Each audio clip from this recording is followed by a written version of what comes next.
আসসালামু আলাইকুম ওয়া রাহমাতুল্লাহি ওয়া বারাকাতুহু। সাউন্ড কি ক্লিয়ার আছে? রিভার্ব আর2 বাড়ান, বেস বাড়ান।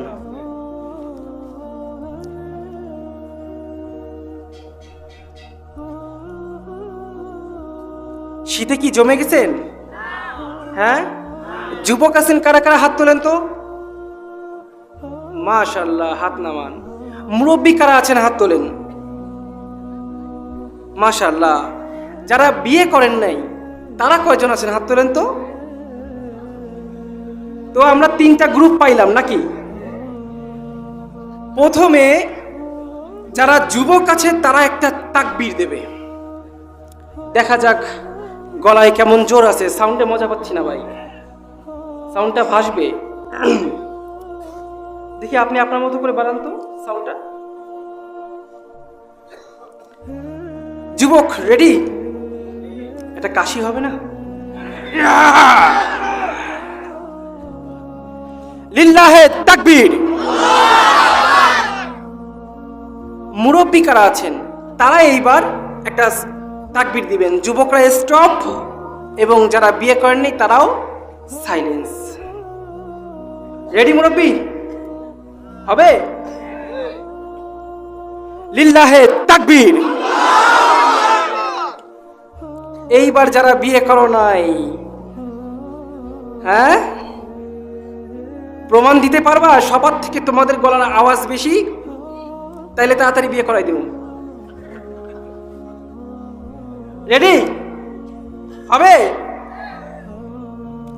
এইখানেই তো ড্যাম খেয়ে গেছো ভাই, কি বিয়ে করবা?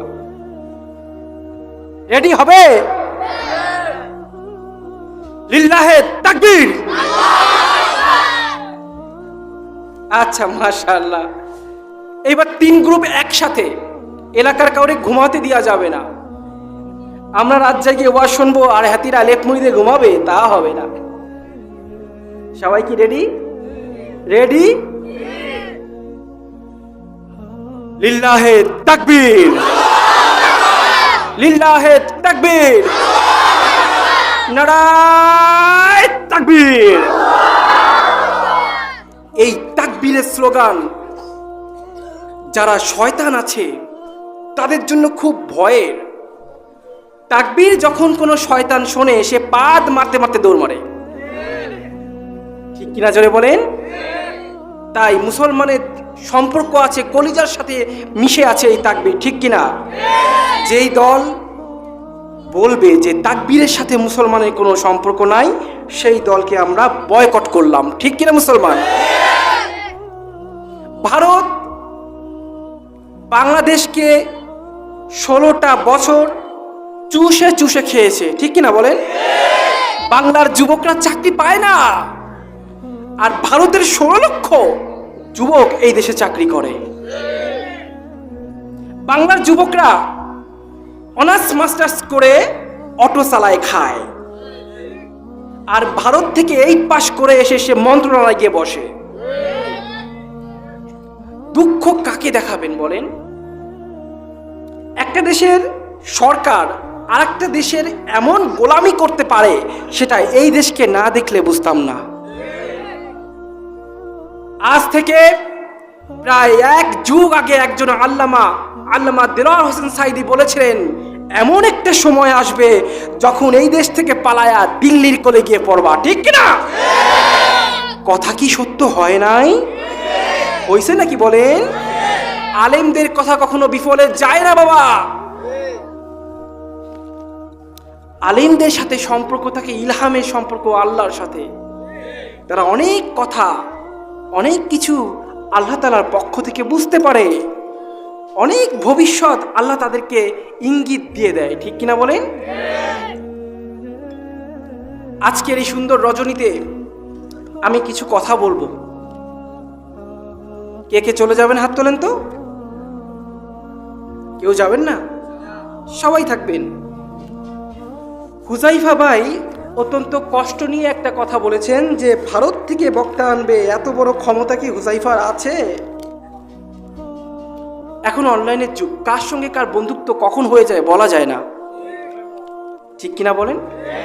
আমি প্রতি বছর 25টা ডেট বাংলাদেশকে দিয়ে থাকি, পাকিস্তানকে 60টা আমি ডেট দিই, বাংলাদেশকে দিই কয়টা বাবা? এই বছর আলহামদুলিল্লাহ বলেন। কেন বললেন? কি কারণে বললেন? আমি বললাম তাই। যাক মাশাআল্লাহ, এই বছর 25টা দেশে ডেটের 20টা এই ময়মনসিংহ নিয়ে নিছে। তার মানে আমি এই কয়েকদিন আগে 27 তারিখে 3টা মাহফিল করেছি, 28 তারিখে 2টা করেছি, 29 তারিখে 1টা করেছি, আর 30 তারিখে 4টা করেছি। আর এই তো চলতেছে ধারাবাহিকভাবে, আরও আছে আলহামদুলিল্লাহ। সুতরাং কাউকে কটাক্ষ করবেন না, কার সাথে কার সম্পর্ক কখন কোথায় হয়ে যায় বাবা, এটা অনলাইনের যুগ। চায়না থেকে মেয়ে চলে আসে বাংলাদেশি যুবকরা বিয়ে করতে, দেখেন নাই? আবার লন্ডন থেকে যুবক চলে আসে বাংলাদেশের এক কাজের মহিলাকে বিয়ে করতে, দেখেন নাই? তাহলে অনলাইনের যুগ বাবা, বাইরের দেশের লোকের সঙ্গে পরিচয় হতেই পারে, এটা অস্বাভাবিক তো কোনো কিছু না। তার মানে কাউকে কখনো কটূক্তি করবেন না। আর এই যে এতগুলো মানুষ, সবার সামনে আমি ওয়াদা করতেছি, যদি এই বছর ভিসা ছেড়ে দেয় বাংলাদেশে, আমি হুসাইফা ভাইকে আমার দেশে নিয়ে তাজমহল ঘুরায় আনবো, আর আপনারা সেটা লাইভে দেখবেন ইনশাআল্লাহ। আমিন বলেন না? আরে জোরে বলেন না আমিন। বাবা বলতেছিলাম, মুসলমানের মূল পাওয়ার হচ্ছে ইমান। মূল পাওয়ারটা কি? এই ইমানের পাওয়ার, এই ইমানের যে শক্তি, এটা আমি আল্লাহকে দেখিয়েছি। আমি যখন মুসলমান হয়েছি তখন আমার হাফ প্যান্ট পরার বয়স মাত্র 10 বছর। কত বছর ভাই? বাবা কত বছর? 10 বছর বয়সে একটা মানুষ কি বোঝে বলেন? সে কি করে নিজ ধর্ম ত্যাগ করে, পরিবার ত্যাগ করে ইসলাম গ্রহণ করলো? শুনতে চান? শুনতে চান? সামান্য একটু বলবো ইনশাল্লাহ, মাঝখানে ফাঁকা আছে, যে যে শুনবেন চলে আসেন, যারা শুনবেন না চলে যান, আগায় চলে আসেন, আগায় চলে আসেন।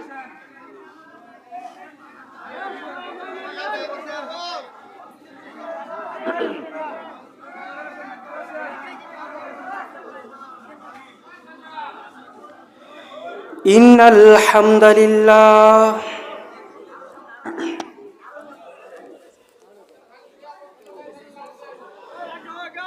আলহামদুলিল্লাহি নাহমাদুহু ওয়া নাস্তাঈনুহু ওয়া নাস্তাগফিরুহু ওয়া নু'মিনু বিহি ওয়া নাতাওয়াক্কালু আলাইহি।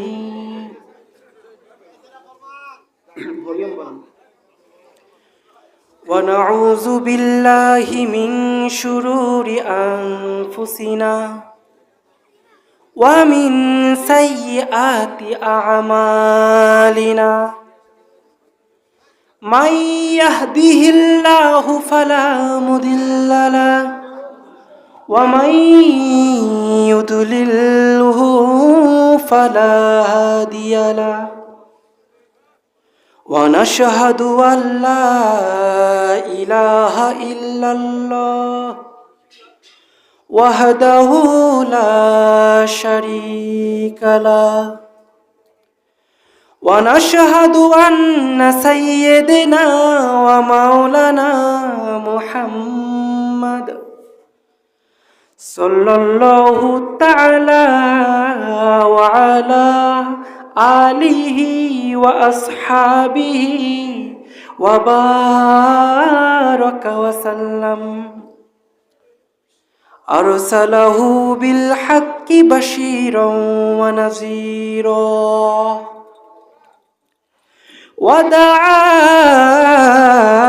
وداعيا إلى الله بإذنه وسراجا منيرا. وقال الله تعالى في كلامه المجيد والفرقانه الحميد: أعوذ بالله من الشيطان الرجيم. বিসমিল্লাহির রহমানির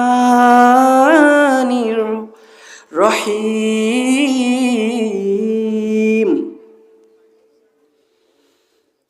ইন্নাল্লাহা লা ইয়াগফিরু আন ইউশরাকা বিহি ওয়া ইয়াগফিরু মা দুনা যালিকা লিমান ইয়াশা ওয়া মান ইউশরিক বিল্লাহ ফাকাদ দাল্লা দালালাম বাঈদা। সাদাকাল্লাহুল আযীম ওয়া সাদাকা রাসূলুহুন নাবিয়্যুল কারীম ওয়া নাহনু আলা যালিকা লামিনাশ শাহিদিন ওয়াশ শাকিরিন ওয়ালহামদুলিল্লাহি রাব্বিল আলামিন। ইন্নাল্লাহা ওয়া মালাইকাতাহু ইউসাল্লুনা আলান নাবিয়্যি ইয়া আইয়ুহাল্লাযীনা আমানু। ওই সাউন্ডটা অফ করেন তো, বাইরে সাউন্ড বাজায় কে? এই সাউন্ড অফ করেন।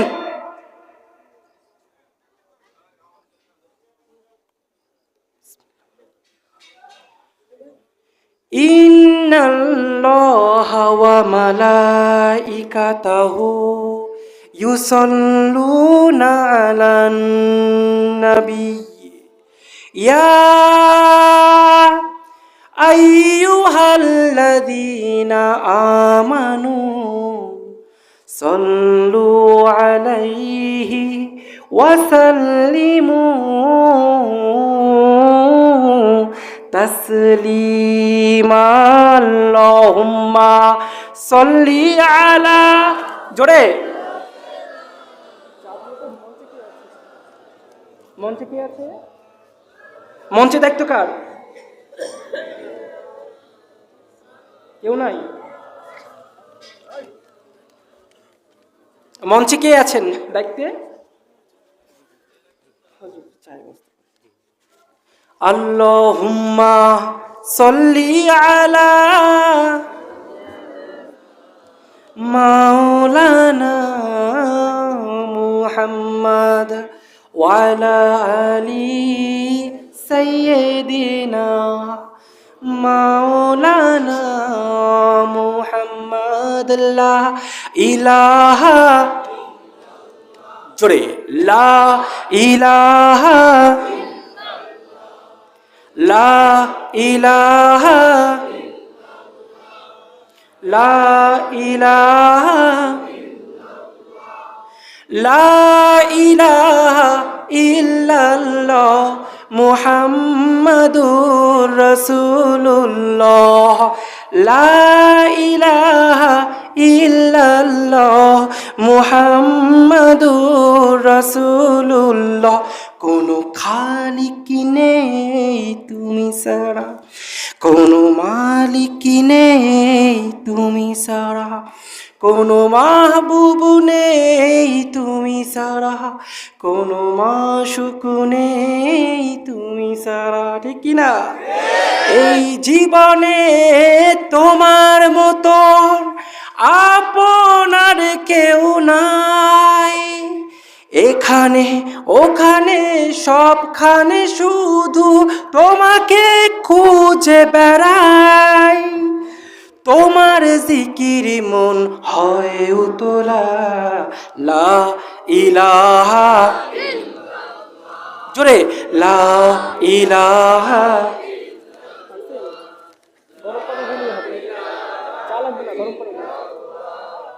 লা ইলাহা ইল্লাল্লাহ, লা ইলাহা ইল্লাল্লাহ মুহাম্মাদুর রাসূলুল্লাহ সাল্লাল্লাহু।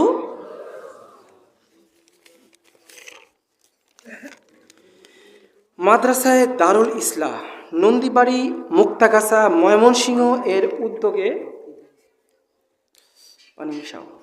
পানি মিশিয়ে উষ্ণ গরম করো ইসলামী মহাসম্মেলন।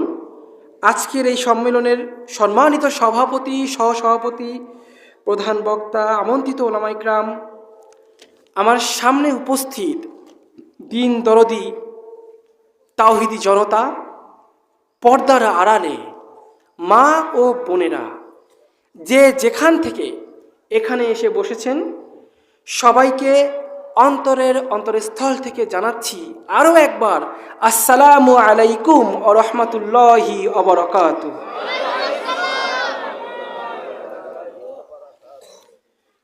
অনেক রাত হয়ে গিয়েছে, কথা একদম সংক্ষিপ্ত করে দেব।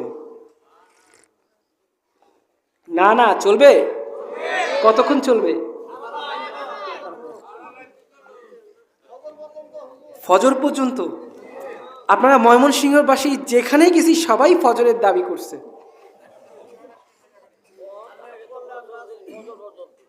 কিন্তু আমি তো 1 ঘন্টার বেশি কথা বলি না বাবা।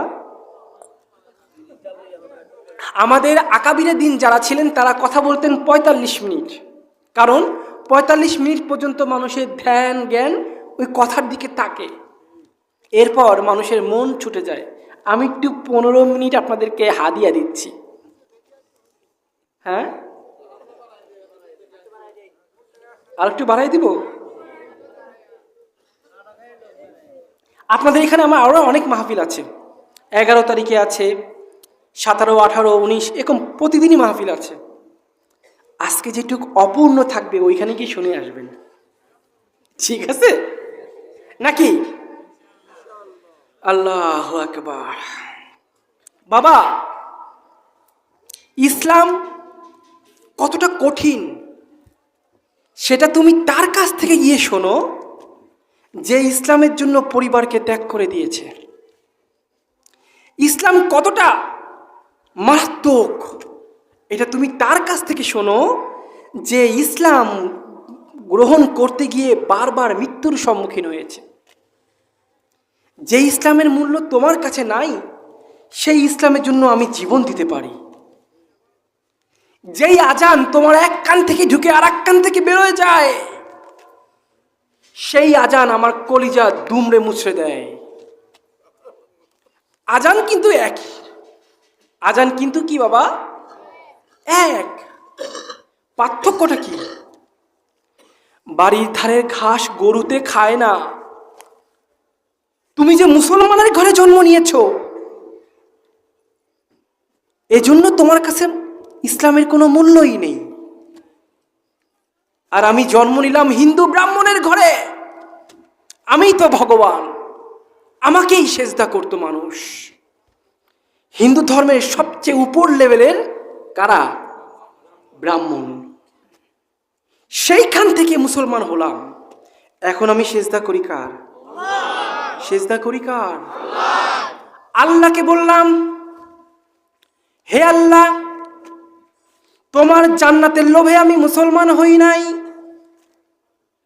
তোমার জাহান্নামের ভয়ে আমি মুসলমান হই নাই, কবরে গেলে কি হবে কি না হবে আমি সেইটা ভেবেও মুসলমান হই নাই, মুসলমান হওয়ার পরে কোটিপতি হয়ে যাব এইটা ভেবেও মুসলমান হই নাই।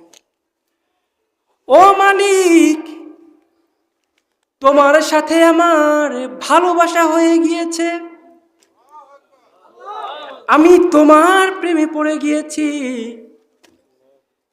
তুমি যদি দেখতে এখন সবচেয়ে সুন্দরী হও তবুও তুমি আমার, তুমি যদি দেখতে প্রেতনির মতো হও তবুও তুমি আমার। আল্লাহ তাআলা আফসোস করে বলছেন, ইয়া আইয়ুহাল ইনসান মা গররাকা বি রব্বিকাল কারীম। হে মানুষ, কি কারণে তুমি তোমার রবের দিক থেকে মুখ ফিরিয়ে নিয়েছো? কি এমন অন্যায় তোমার আল্লাহ তোমার সাথে করেছে যে প্রতিদিন সূর্য ওঠে সূর্য ডোবে তবুও তাকে সেজদা করো না।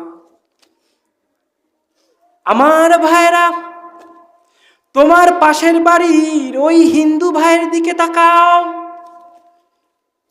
সে যখন রাস্তা থেকে হেঁটে যায়, যদি একটা মন্দির সামনে বাঁধে, সে দূর থেকে হাত দিয়ে প্রণাম করে বলে, ভগবান আমাকে রক্ষা করো।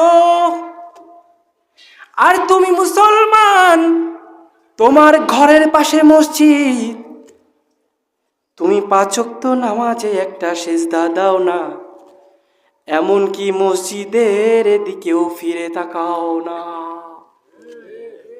ও যুবক, নিজের সাথে নিজেকে কম্পেয়ার করো। ওই হিন্দু উত্তম নাকি তুমি উত্তম? ওই হিন্দু জানে এই ভগবান, এই মাটির মূর্তি কিছু করার ক্ষমতা রাখে না, তবুও সে তাকে সেজদা করে, মন্দিরে যায়, পূজা করে, প্রসাদ দেয়, সেই প্রসাদ আবার নিজেই খায়। হাসির কোনো কথা বলি না, এটা অন্তর থেকে উপলব্ধি করো। কিছুক্ষণ কথা বলবো বাবা, এই কথাগুলো এত ওয়েটফুল, যদি বুঝতে পারো আল্লাহর প্রেমে পড়ে যাবা। আর যদি বুঝতে না পারো, এক কান থেকে ঢুকবে আর এক কান দিয়ে বের হয়ে যাবে। ওই হিন্দু ভাইটা জানে এই মাটির মূর্তির কোনো ক্ষমতা নেই, তবুও তো ওকে পুজো করে কিনা বলো? আর তুমি মুসলমান, তুমি কি জানো না তোমার রবের ক্ষমতা ফাআলুল লিমা ইউরিদ, তিনি যা ইচ্ছা তাই করেন? তুমি কি জানো না ইন্নাল্লাহা কুল্লি শাইইন কাদির, তিনি সমস্ত শক্তির একমাত্র ক্ষমতাধারী? তুমি কি জানো না সেটা? তা সত্ত্বেও তুমি সিজদা করো না কেন? কি অপরাধ? ইয়া আইয়ুহাল ইনসান মা গররাকা বিরব্বিকাল কারীম, হে মানুষ, কি কারণে তুমি তোমার রবের কাছ থেকে দূরে সরে গেলে? খারাপ লাগে বাবা? চুপ হয়ে আছেন যে? শেষ করে দেব? বন্ধ করে দেব? চলে যাবেন? কে কে হাত তোলেন?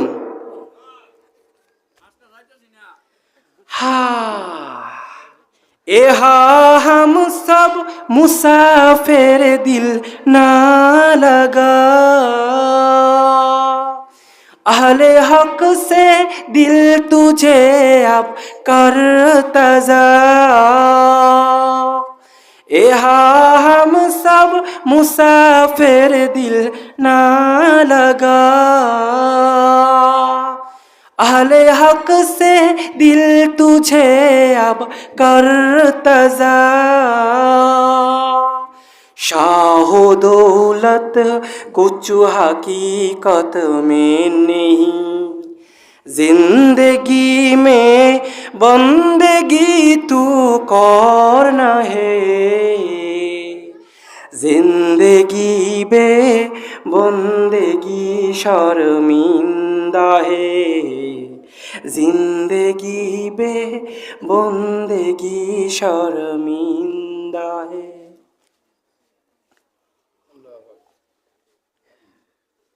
ভাইরা আমার, ওই হিন্দু ভাইটা লক্ষ্মীকে সেজদা করে, কারণ ও মনে করে লক্ষ্মী আমাকে সম্পদশালী করে দেয়। সম্পদ দেয় কে? ও কি কাকে মনে করে? লক্ষ্মীকে মনে করে, তাই লক্ষ্মীকে সেজদা করে। আর তুমি মুসলমান মনে করো চাকরি করলেই তুমি খেতে পারবা, চাকরি ছাড়া পেটে ভাত জুটবে না, ঠিক কিনা? চাকরি না করলে খাবো কি? ওই হিন্দু ভাইটা লক্ষ্মীর উপর ডিপেন্ডেড, লক্ষ্মীকে বিশ্বাস করে লক্ষ্মী আমারে খাওয়ায়, আর তুমি বিশ্বাস করো চাকরি তোমারে খাওয়ায়। এখন যদি প্রশ্ন করি, ওই হিন্দু ভাইটা লক্ষ্মীর উপর ঈমান আনার কারণে সে কাফের, তুমি ঈমান এনেছো কার উপরে? চাকরির উপরে। কার উপরে? ওই হিন্দু ভাই যদি কাফের হয়, তুমি কি বাবা? তুমি কি? তোমার ঈমান থাকবে কার উপর? খাওয়ায় কে? খাওয়ায় কে? এখন যদি প্রশ্ন করি, ও যুবক, তুমি যখন মায়ের গর্ভে ছিলা তখন কি তুমি ডাক্তার ছিলা? না, তাইলে মনে হয় ইঞ্জিনিয়ার ছিলা। ও না, তুমি তো এমপি হয়ে জন্ম নিছো।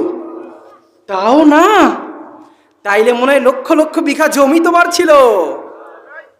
তাও না? আল্লাহ, মায়ের গর্ভে কি ছিল তোমার? কি ছিল তোমার বলো? কিছুই না। তখন কি না খেয়ে মরছিলা? হ্যাঁ, তখন তো না খেয়ে মরনি তুমি। তোমার মা সকাল থেকে সন্ধ্যা পর্যন্ত বাড়ির যত কাজ সব করে করে ক্লান্ত হয়ে শুয়ে পড়তো, ঠিক কিনা? তুমি যখন গর্ভে আসলা, পরিবার যখন জানতে পারলো, তোমার মায়ের স্বামী মানে তোমার আব্বা তোমার মাকে বললো, আজ থেকে আর ভারী জিনিস তুমি উঁচু করবা না, ঠিক কিনা? তোমার বাবা তোমার মাকে ফল, গোশ, মাছ, ডিম খাওয়ানো শুরু করলো। আগুনের কাছে যাইতে মানা করলো তোমার দাদি, ঠিক কিনা? ও পুত্রবধূ, তুমি আজ থেকে নিজের যত্ন নিবা, একটু বেশি বেশি ঘুমাবা, কষ্টের পরিশ্রম তুমি করবা না। আরে, তোমার মায়ের এত খাতির বাড়লো কেন? হ্যাঁ, হঠাৎ করে এত খাতির বাইরে গেল কেন? 25 লক্ষ টাকা মনে হয় লটারি পাইছে না? ও, তোমার মা মনে হয় বিশ্ব সুন্দরী হয়ে গেছে। তাও না। কেন বাবা? তুমি গর্বে এসেছো তাই। তোমাকে লালন পালন করার জন্য, তোমাকে ভালো ভালো খাওয়ানোর জন্য তোমার বাবা তোমার মাকে ভালো ভালো খাবার খাওয়ায়। তুমি দেখলে তোমার বাবা তোমারে খাওয়ায়, বাবার উপরে কে আছে? আল্লাহকে তো তুমি দেখলা না। খারাপ লাগে? মনে কষ্ট লাগে আল্লাহর জন্য? তুমি আল্লাহকে দেখলা না, খাওয়ালো কে? আর তুমি পৃথিবীতে এসে সমস্ত ক্রেডিট দিলা কাকে? বাবা আর মাকে। কাকে? এ বাবা, আল্লাহ যদি মুখ ফিরায় নেয়, অনেক মা তার সন্তানকে জবাই করে দেয়, আছে না নাই? আল্লাহ যদি মুখ ফিরায় নেয়, অনেক বাবা তার সন্তানকে রেখে অন্য কাউকে বিয়ে করে পালায়ে যায়। তোমার সাথে তো এমন হলো না, তোমার সঙ্গে তো এমন হয় নাই। তোমার মা তোমাকে জবাই করে নাই। জন্মের পর তোমার মাকে আল্লাহ তাআলা 2টা স্তন দিচ্ছে। কয়টা? কি শিক্ষা নিয়েছো এর থেকে? একটা স্তন যদি দুধ শেষ হয়ে যায়, পরের স্তনে এসে দুধ হাজির, ওইটা খাও, আবার এখানে দুধ চলে আসে। কি শিক্ষা নিয়েছো? কোনো শিক্ষা তুমি নাও নাই। আল্লাহ এটাই বুঝাইছে, বান্দারে, তোকে সৃষ্টি করার 50,000 বছর আগে আমি তোর রিজিক লিখে রেখেছি। আর এই পৃথিবীতে এসে কয়টা ভাত খাওয়ার জন্য তুমি আল্লাহকে অমান্য করো, চাকরির উপর ডিপেন্ডেন্ট হয়ে গেলে। এ বাবা, কয় কেজি চাইল খাও তুমি? মাসে 30 কেজি? 30 কেজি খাইতে পারো? প্রতিদিন 1 কেজি চাল খায় কিরা কিরা? হাত তোলো তো। একজনও নাই। অথচ একটা হাতি প্রতিদিন 10 টন কলা গাছ খায়। কয় টন বাবা? পৃথিবীতে মনে হয় একটা মাত্র হাতি আছে, নাকি লক্ষ লক্ষ হাতি? লক্ষ লক্ষ হাতি মিলে কত টন কলা গাছ খায়? চিন্তা করে বলো তো। আচ্ছা, এই লক্ষ লক্ষ হাতি মনে হয় বিঘার পর বিঘা এই কলা গাছ চাষ করে? চাষ করে না। পায় কোথায়? আল্লাহ খাওয়ায়। কিরা খাওয়ায় রে বাবা? আল্লাহ খাওয়ায়। আরে হাতির কথা বাদ দাও, প্রতিদিন 1 লক্ষ টন খায় সাগরের তিমি মাছ। প্রতিদিন মাছ খায় কয় লক্ষ টন? 1 লক্ষ টন। পৃথিবীতে মনে হয় একটাই সমুদ্র আছে, নাকি শত শত সমুদ্র? আচ্ছা, শত শত সমুদ্রে মনে হয় একটাই তিমি মাছ আছে, নাকি হাজার হাজার লক্ষ লক্ষ তিমি মাছ? তাহলে হাজার হাজার লক্ষ তিমি মাছ কত কত কত কোটি টন মাছ খায়। ও বাবা, ওদের খাওয়ায় কিরা? ওদের খাওয়ায় কিরা? ওরা তো কখনো মিছিল মিটিং করে নাই খাওয়ার জন্য। না খেয়ে মরতেছি, কখনো তো মিছিল করে নাই। একটা হাতিও তো রাস্তায় নামে নাই, না খেয়ে মরতেছি, খাবার দাও। আজ পর্যন্ত নামছে ক্ষুধার যন্ত্রণায়? তাই তুমি আমি মানুষ, তোমার আমার রিজিকের দায়িত্ব কে নিয়েছেন?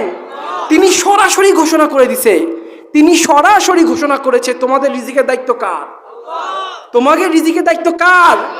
তাহলে তুমি কেন দুনিয়ায় এসে নিজের পেটের ধান্দায় লেগে গেলা? হ্যাঁ, 10 বছর বয়সে আমি যখন মুসলমান হয়েছিলাম, বাড়ি ঘর ছেড়ে যখন পালায় যাই, একটা বন রুটি কিনেছিলাম 5 টাকা দিয়ে। কয় টাকা দিয়ে? কাছে ছিল 10 টাকা। 5 টাকা দিয়ে একটা কলা কিনলাম, কাছে আছে কয় টাকা? কোনো টাকাই তো আর নাই। বাবা, ক্ষুধার যন্ত্রণায় ওই কলাও খাইলাম, কলার সুলাও খাইছিলাম। আসমানের দিক তাকায় বলছিলাম যে হে আল্লাহ, আজকে আমার কপালে খাবার জুটতেছে না, আমার তোর প্রতি যদি ভালোবাসা সত্যি হয়ে থাকে, একদিন আমার সামনে খাবারের বন্যা বয়ে যাবে, কিন্তু মনে রাখিস আমি সেদিনও খাবো না। আজকে বছরের 6টা মাস আমার সামনে খাবারের বন্যা বয়ে যায়।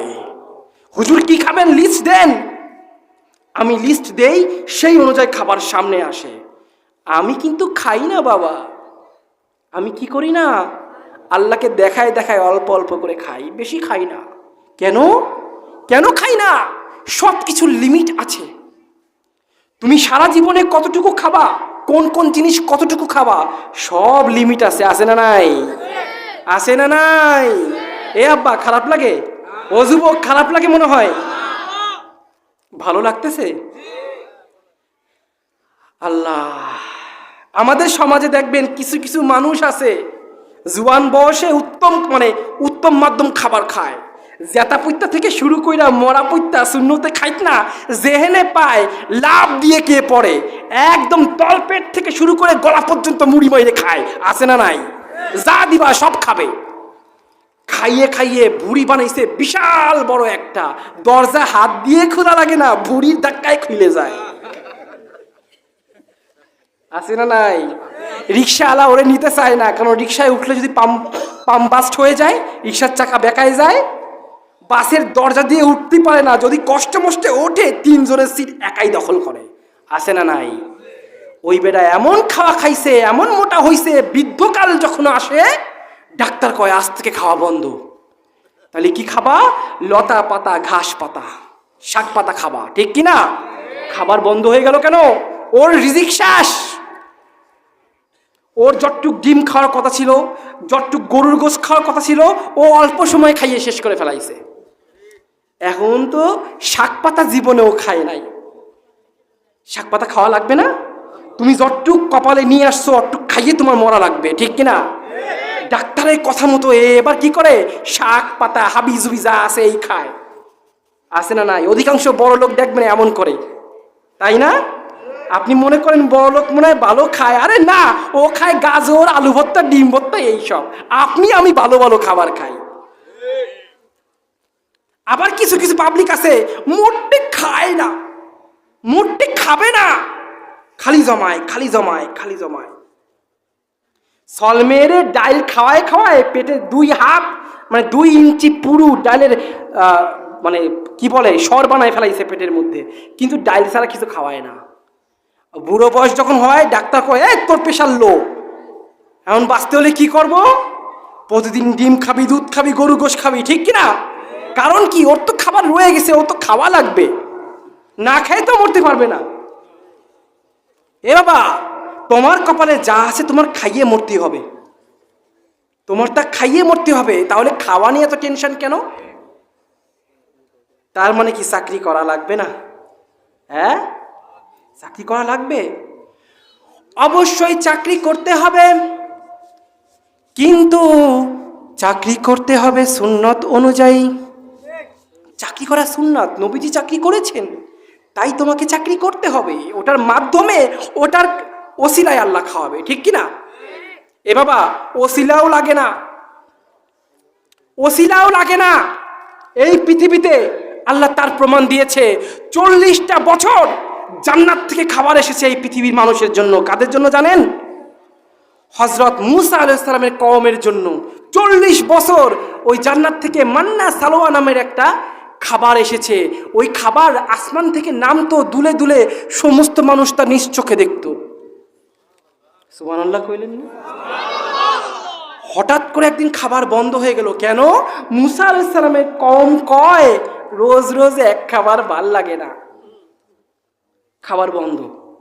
তার মানে আল্লাহ প্রমাণ দিয়েছে, তুই যদি আমার জিকির আজকার করিস, আমার ইবাদত করিস, আমি জান্নাত দিয়ে তোর খাবার পাঠিয়ে দেব। কিন্তু সেই জন্য সেরকম ঈমান তো থাকতে হবে।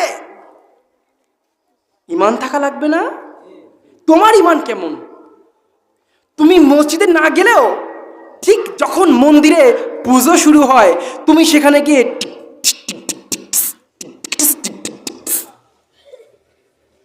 ড্যান্স করো, করো না বাবা? হ্যাঁ, ড্যান্স করো না? রূপানে নাচে, ও কোমর দুলাইয়া কয় দেখ।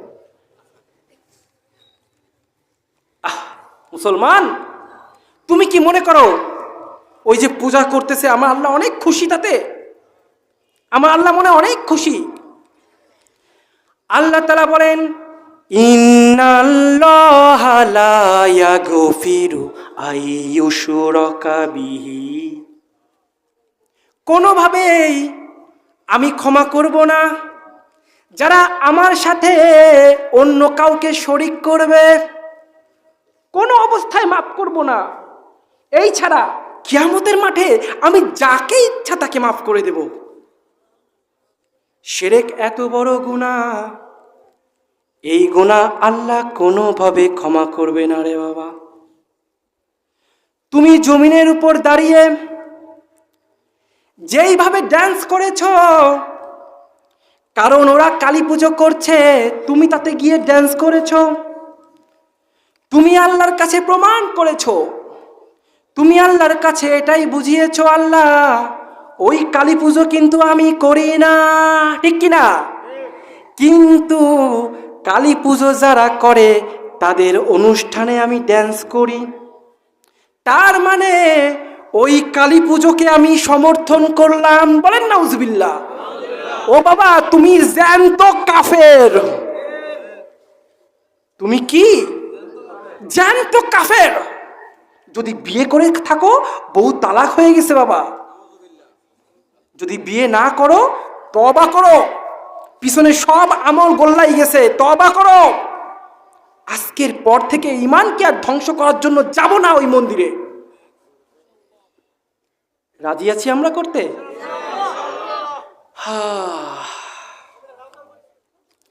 आए थे हम कुछ न कुछ खरीदने को, जैसे हो रोशन मेरे कल्बो रूहो, और न कोई चारा दो जहां में नहीं, जिंदगी में बंदगी तू करना है, जिंदगी बे बंदगी शर्मिंदा है। ও যুবক ভাইরা, তোমার ঈমানের হেফাজত করো, কারণ ঈমান যদি না থাকে তুমি হয়ে যাবা কাফের। আর কাফের যদি হয়ে যাও, কবরে গেলে তোমার খবর হয়ে যাবে। আল্লাহ তাআলা বলেন, ইয়া আইয়ুহাল্লাযীনা আমানু, হে ঈমানদারগণ, ইত্তাকুল্লাহ, আল্লাহকে ভয় করো। কাকে ভয় করতে হবে? হাক্কা তুকাতিহি,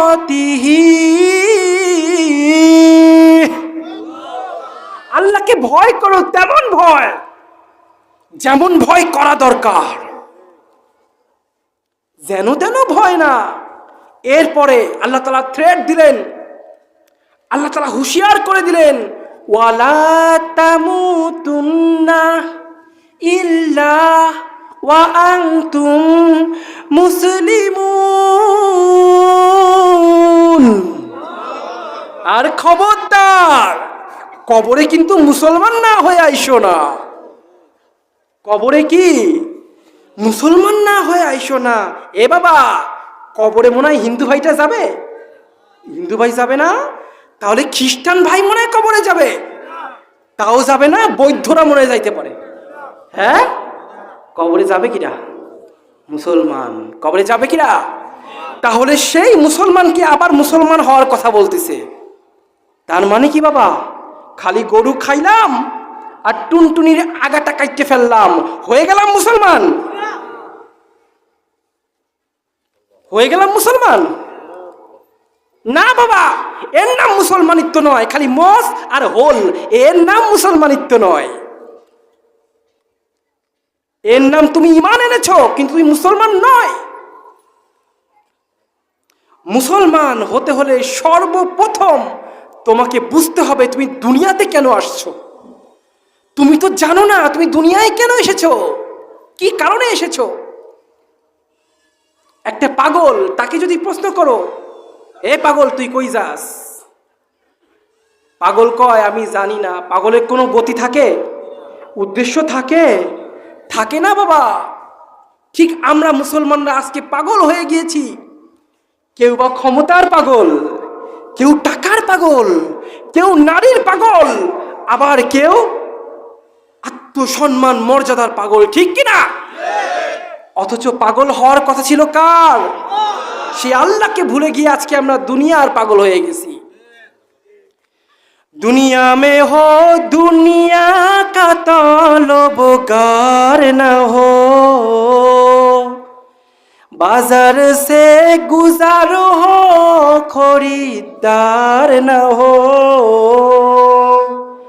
ये दुनिया के मिसले कागज फूल है, जिंदगी में बंदगी तू करना है,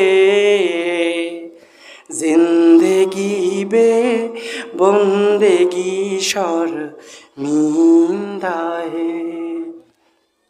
ও আমার ভাইরা, দুনিয়ার পাগল হয়ে আজকে আমরা নেতার পিছনে গোলামি করি, নেতাকে নিজের খোদা বানাইছি, ঠিক কিনা? ওই হিন্দু ভাইটা শক্তির দেবতা বানিয়েছে শিবকে, আর তুমি ক্ষমতার দেবতা বানিয়েছো নেতাকে। নেতা যদি কয় যাও অমুকের ঘর ভাঙ্গে দিয়ে আসো, তুমি গিয়ে অমুকের ঘর ভাঙ্গে দিয়ে আসো, ঠিক কিনা? নেতা যদি বলে অমুক মেয়েটা আমার পছন্দ হয়েছে, নিয়ে আসো ধর্ষণ করব, তোমরা একসাথে মিলে গিয়ে মেয়েটাকে তুলে এনে ধর্ষণ করো, ঠিক কিনা? এই তোমার নেতা কে? আল্লাহ নেতা না, রসুল পাক সাল্লাল্লাহু আলাইহি ওয়াসাল্লাম নেতা। তোমার নেতা কে? আমার নবী সাল্লাল্লাহু আলাইহি ওয়াসাল্লাম হচ্ছেন আমাদের মুসলমানের নেতা, ঠিক কিনা? তিনি কয়টা মেয়েকে তুলে এনে ধর্ষণ করার কথা বলছে? হ্যাঁ, একজন কেউ না। আল্লাহ, তিনি কয়জনের ঘরকে আগুন দিয়ে জ্বালাইছে? একজনেরও না। ভালো করে বুঝতে বলেন, একজনকেও জ্বালাই নাই। আল্লাহ, তিনি কয়টা ব্যাংক ডাকাতি করছে? একটাও না। তোমার এমন একজন নেতা যে জীবনে মিথ্যা পর্যন্ত বলে নাই। এ বাবা, তুমি তারে বাদ দিয়ে অমুকরে নেতা বানাইছো, তমুকরে নেতা বানাইছো, চান্দাবাজদেরকে নেতা বানিয়েছো। এ বাবা, ওই শিবকে ক্ষমতার লোভে পুজো করে হিন্দু, ও যদি কাফের হয়, নবীকে নেতা না মানার কারণে তুমি কি? খারাপ লাগে বাবা, আমার মরার ভয় নাই রে। হাসিনা যখন ক্ষমতায় ছিল, আমি হাসিনাকে সরাসরি তার প্রকাশ্য দিবালোকে তারে কাফের ঘোষণা করেছিলাম। কারণ কাফেরদের দালালি যে করে সেই কাফের, মুসলমানকে বিনা কারণে হত্যা যে করে সেই কাফের, কোরআনের তাফসীরকে যারা বন্ধ করে দেয়, ওয়াজ মাহফিলকে যারা বন্ধ করে দেয়, সেই কাফের। পরিবর্তে তারা ভালো ভালো যাত্রাপানের বিশাল বিশাল প্যান্ডেল করে, বড় বড় কনসার্টের আয়োজন করে, সেখানে 144 দেয় না। যত 144, যত 44 ধারা জারি হয় কোথায়? কোরআনের তাফসিরে। সে কি মানে ফেরেশতা না কাফের? আমি কাফের বলে দিয়েছিলাম, পরিষ্কার আমি কাফের ঘোষণা করেছিলাম। কারণ কি? আমার ঈমানটা সেরকম। আমি যদি মরি তবে কি? শহীদ। আমি মরি কি? বাঁচলে কি? আমাকে ফোন করে আওয়ামী লীগের এক নেতা আমাকে ফোন করে বলে, 24 সালে দেশে আসবি না নে, তোরে জানে দাফন করে ফেলাবো। এ বাবা, আজ পর্যন্ত আমি আল্লাহর কাছে আমার ইমানকে বাজি ধরে 4টা জিনিস চাইছি। কয়টা জিনিস? আল্লাহ তুমি না দিলে আমি হিন্দু হয়ে যাব। আমি আল্লাহকে ডাইরেক্ট চ্যালেঞ্জ দিছি।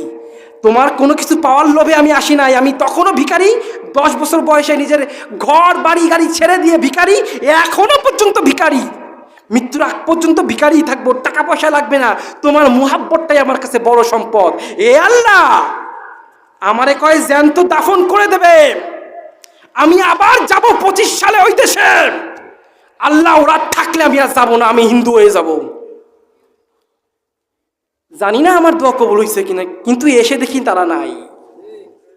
এসে দেখি কি তারা আরো 3 বার ইমানকে বাজি ধরছিলাম। একটা মেয়েকে পছন্দ করছিলাম, দেখা মতো পছন্দ হয়ে গেছিল। আমার তো বাপ মা নাই, ঘর বাড়ি টাকা পয়সা কিছু নাই। সরাসরি তার ফ্যামিলির কাছে গিয়ে বিয়ের প্রস্তাব দিলাম। আমি একটা আলেম, আমার একটা সম্মান আছে না? মেয়ের ফ্যামিলি আমাকে মেয়ে দেব দেব কেউ দেয় নাই। আমি অতিষ্ঠ হয়ে আল্লাহকে বললাম, আল্লাহ, যখন আমি মুসলমান হওয়ার পরেও আমাকে হিন্দুরা ধরে বাসায় ফিরে নিয়ে গেল, অনেক নির্যাতন করার পরে আমি অনেকটা হিন্দু হয়ে গেলাম। আমার লাইফ হিস্ট্রি বললে আমি তখন বলতাম সেখানে। তখন জিম করে বডি ফিগার করে কনসার্টে গান করা শুরু করছিলাম। তখন 96টা মেয়ে আমার আই লাভ ইউ কইল। 96টা মেয়ে কি কইছে? আর আজকে আমি যখন আলেম হয়ে ওয়াজ করি, এখনো মেয়েরা পিছনে ঘোরে। কিন্তু যারা ঘোরে, আমি কি তার পিছনে ঘুরবো নাকি? আমার একটা চয়েস আছে। আল্লাহ ওই মেয়েরা আমি চয়েস করছি, ওর বিয়ে আটকাও। আর দ্বিতীয়বার বললাম, আমাকে ভালো পর্যায়ে একটা বক্তা বানাও। ভালো পর্যায়ে কি একটা বক্তা বানাও। আমার যেই সেজদায় বলছি তাই হয়ে গেছে। 3 বছর পর ওই বাসায় গেছি বক্তা মুক্তা হওয়ার পরে। এখন টাকা পয়সা আছে, মান সম্মান খ্যাতি আছে। গেছি, গিয়ে কয়, বাবা আমার মায়ের তো বিয়ে হয় না। আমি কই বিয়ে হবে কেমনে? বিয়ে তো আল্লাহ আটকাই দিছে, আমার জন্য রেখে দিছে। এবার অমুক তারিখে বিয়ে দাও, অমুক তারিখে বিয়ে দিছে। এ বাবা, আল্লাহর সঙ্গে সম্পর্ক তৈরি করো, আর তুমি যা কবা আল্লাহ তাই শুনবে। বাতাস করো ভাই। আল্লাহর সঙ্গে সম্পর্ক হলে কি হবে? তুমি যা কবা তাই হবে। সেই মেয়ের সাথে আমার বিয়ে হলো। এবার কি করলাম, আমার ছেলে লাগবে। আল্লাহ কি লাগবে? ছেলে লাগবে। একটা ছেলে দিবা। কেমন ছেলে দিবা? ফুটফুটে সুন্দর দিবা, কান্নাকাটি যেন না করে। আমি কান্নাকাটি, বাচ্চাদের কান্না সহ্য করতে পারি না। কোনো রোগ বালাই দিবা না।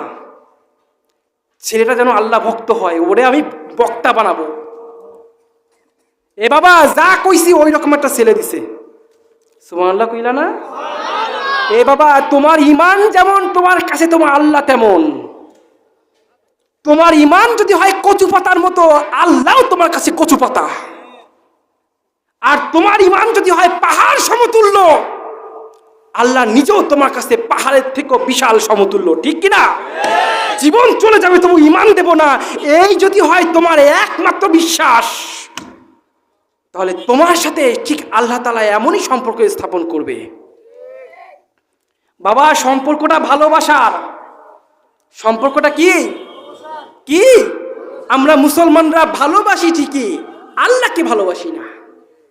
ভালোবাসি অমুক মাইয়েরে, অমুক নেতারে, অমুক আদর্শকে। ঠিক কিনা বাবা? এজন্যই আমাদের দোয়া কবুল হয় না। আমরা সারাদিন কান্দি, দোয়া কিন্তু কবুল হয় না। শেষ করে দেবো বাবা? খারাপ লাগছে মনে হয়। হ্যাঁ, খারাপ লাগতেছে। মোবাইল টিপে টিপে টাইম দেখি রে বাবা, টাইম দেখা যাবে না। আমি তো কথায় সুর দিচ্ছি না, তা আপনারা এমন ভাবে বসে আছেন, ঘিরে আছেন, যেন আমাকে ভালোবেসে এখান থেকে নড়তেই পারতেছেন না। আমাকে ভালোবাসলে আমি জানি না আপনাদের কি উপহার দিতে পারবো, কিন্তু যদি আল্লাহকে ভালোবাসেন, প্রতিটা মুহূর্তে আপনার জীবনকে উপহার দিয়ে ভরিয়ে তুলবেন কে? সাগর নদী আর পাহাড় বনে, পাখিদের গুন গুন গুন জোরনে। সাগর নদী আর পাহাড় বনে, পাখিদের গুন গুন গুন জোরনে। ভেসে আসে কোন সুমধুর গান, চারিদিকে শুধু আল্লাহর স্লোগান, ঠিক কিনা? আল্লাহ মহান, আল্লাহ মহান, আল্লাহ মহান, আল্লাহ মহান। কে মহান বাবা? ওই হিন্দু ভাইটা কারে মহান মনে করে? ওদের মূর্তিকে। আর তুমি মহান মনে করো কারে? আল্লাহকে। এটাই হচ্ছে ঈমান। চাকরি তোমারে খাওয়ায় না, তোমারে খাওয়ায় কেডা? চাকরি চলে গেছে তো কি হয়েছে? আল্লাহকে সিজদা করে বলো, আল্লাহ আমার ইনকামের উপর আমার পুরো পরিবারটা চলে, আল্লাহ তুমি তো আমার ওসিলায় আমার পরিবারকে খাওয়াও, আমাকে একটা চাকরির ব্যবস্থা করে দাও আল্লাহ। কোনোদিন কি কান্নাকাটি করেছো? করো নাই তো আল্লাহ তোমার কথা শুনবে কেন? আবার কেউ কেউ মনে করে না ব্যবসা আমারে খাওয়ায়। কিরা খাওয়ায়? ব্যবসা আমারে খাওয়ায় না বাবা, ওই ব্যবসা তোমারে খাওয়ায় না। খাওয়ায় কিরা? ব্যবসা সুন্নাত, ওই অনুযায়ী করতে হবে। কিন্তু ব্যবসা তোমারে খাওয়ায়, এটা মনে করলে তুমি কাফের হয়ে যাবে বাবা। নিজের ঈমানকে ভালোবাসো, নিজের আল্লাহকে সম্মান করো, আল্লাহকে শ্রদ্ধা করো। ইয়া আইয়ুহাল ইনসান মা গররাকা বি রব্বিকাল কারীম। হে মানুষ, কি কারণে তুমি তোমার রবের দিক থেকে মুখ ফিরিয়ে নিয়েছো? কেন আজকে দুনিয়ার পিছনে ছুটছো? দুনিয়া তোমাকে কি দিয়েছে? কিছুই দেয় নাই। দিন শেষে দুনিয়া তোমাকে ভিখারি করে ফেলেছে, ঠিক কিনা বাবা? আজ থেকে আমরা নিয়াত করতে পারি আল্লাহ ছাড়া কারোর উপর ঈমান আনবো না। আমাদের খাওয়ায় কে? আমাদের পড়ায় কে? আমাদের বাঁচায় কে? আমাদের নেতা কে? আমাদের নেতা মুহাম্মদ। আমাদের নেতা কি? সেই নেতার নামে যখন কেউ বাজে কথা বলে তখন কি করতে হবে? হ্যাঁ, কি করবেন? আল্লাহ আজ থেকে শপথ করুন, আমার নেতা তোমার নেতা বিশ্ব নবী মুস্তাফা, তার বিরুদ্ধে এই কথা বলবো না, তার বিরুদ্ধে তাকে অসম্মান করে যদি কেউ একটা বাজে কথা বলে তার জিহ্বাটাকে টেনে ছিঁড়ে ফেলতে হবে। এ বাবা, যদি কেউ আমাদের ভালোবাসার মালিক আল্লাহর সম্পর্কে বাজে কোনো কথা বলে তাকে দাফন করে ফেলতে হবে। কোন নাস্তিকের স্থান এই জমিনের বুকে হবে না। মনে রাখতে হবে, আগামীতে যে সরকার ক্ষমতায় আসবে তাদের প্রধান দায়িত্ব হচ্ছে মুসলমানদের ঈমান আর আমলকে হেফাজত করা, ঠিক কিনা? মুসলমানের ঈমানকে হেফাজত না করে যদি ধ্বংস করার পায়তারা কোনো দল করে, সেই দলকে ক্ষমতায় আসতেও দেব না, ক্ষমতায় থাকতেও দেব না। আল্লাহু তাকবীর। মনে থাকবে বাবা, মনে থাকবে। কথা একটাই, কথা একটাই, এই ভারতের কারণে পুরো বাংলাদেশের 16 কোটি মানুষ অতিষ্ঠ হয়ে গিয়েছে। তারা আর ভারতের গোলামি করতে চায় না। এইবার হয় বাঁচবো না হয় মরবো, তবু ভারতের গোলামি করব না, করব না, করব না। যদি কোনো দল অথবা কোনো নেতা তোমাকে আমাকে ভারতের গোলামি করতে বাধ্য করায়, এইবার সেই নেতাকে বয়কট করতে হবে। বাবা, এতদিন হয়তো ভয়ে পারো নাই। এতদিন আমরা সবাই আওয়ামী লীগ ছিলাম, ঠিক কিনা জোরে বলেন? ভয়ে তো একটা ফেসবুকে লাইকও করতে পারো নাই। আমরা সব আওয়ামী লীগ। এখন ভারতে আমরা সব বিজেপি। নরেন্দ্র মোদীর ভয়তে পাদও মারতে পারি না, তাই নাকি? আমরা সব বিজেপি না? কিন্তু বাবা, নৌকা যখন ডুবে যাবে তখন কোন দেশে পালাবা সেই রাস্তাও তুমি খুঁজে পাবা না, ঠিক কিনা? তোমার একমাত্র টার্গেট ছিল আলেম। তুমি এই দেশে বেছে বেছে সেই সব আলেমদেরকে হত্যা করেছো যারা এতদিন টিকে থাকলে এই দেশে ইসলাম কায়েম বহু আগেই হয়ে যেত। তাদেরকে তুমি হত্যা করে ফেলেছো। আবার নতুন করে কিছু আলেমদেরকে তোমরা ধরেছিলে হত্যা করার জন্য, সুযোগ পাও নাই তাই হত্যা করতে পারো নাই। সুযোগ পাইলে মামুনুল হক সাহেবকে ঝুলাই দিতা, সুযোগ পাইলে রফিকুল ইসলাম মাদানিকেও তুমি ঝুলাই দিতা। তোমাদেরকে হারে হারে চিনি। এই দেশে মরার সময় সবার আগে থাকে আলেম, কোনো একটা দাবি পূরণ করার সময় সবার আগে থাকে আলেম। আলেমদেরকে সবাই ব্যবহার করে, কিন্তু স্বীকৃতি কেউ দিতে চায় না।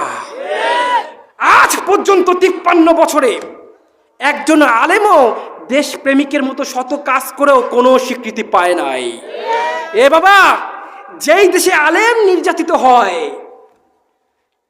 যেই দেশে আলেম নির্যাতিত হয়, মসজিদ মাদ্রাসা বন্ধ হয়ে যায়, মুসলমানরা ইসলামের বিরুদ্ধে গিয়ে অন্য কোনো দলকে ক্ষমতায় বসায়, ওই দেশকে আল্লাহ ভূমিকম্প দিয়ে ধ্বংস করে ফেলায়।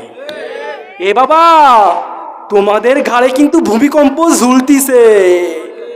যে কোনো মুহূর্তে 9 মাত্রার ভূমিকম্প বাংলাদেশকে শেষ করে দেবে, যে কোনো মুহূর্তে। খবর দেখো না মনে হয়? হ্যাঁ, কেন? এদেশে কি মসজিদ কম আছে, মাদ্রাসা কম আছে, আলেম কম আছে? এ বাবা, আলেম আছে, মসজিদ আছে, মাদ্রাসা আছে, সবকিছুই আছে, কিন্তু আলেমদের সম্মান করার লোক দিন দিন কমে যাচ্ছে। মসজিদ মাদ্রাসাকে সাহায্য করার লোক কমে যাচ্ছে। পকেটে টাকা থাকে, ব্যানসন সিগারেট কিনে ঠিকই খাইতে পারো, 5 টাকা দিয়ে মসজিদে তুমি সাহায্য করতে পারো না। ঘরে একটা শালি আসলে ওরে বাজার ঘাটের ধুম পড়ে যায়, আর তোমার এলাকার এতিমখানায় এতিমরা না খাইয়ে ডাইল ভাত খায়। তোমারে তো ভূমিকম্প দিয়েই মারা উচিত। খারাপ লাগে মনে হয় বাবা? এ বাবা, তোমার আমার আমলের কারণে বাংলাদেশকে আল্লাহ 70 হাত মাটির নিচে দাবায় দেবে যে কোনো মুহূর্তে।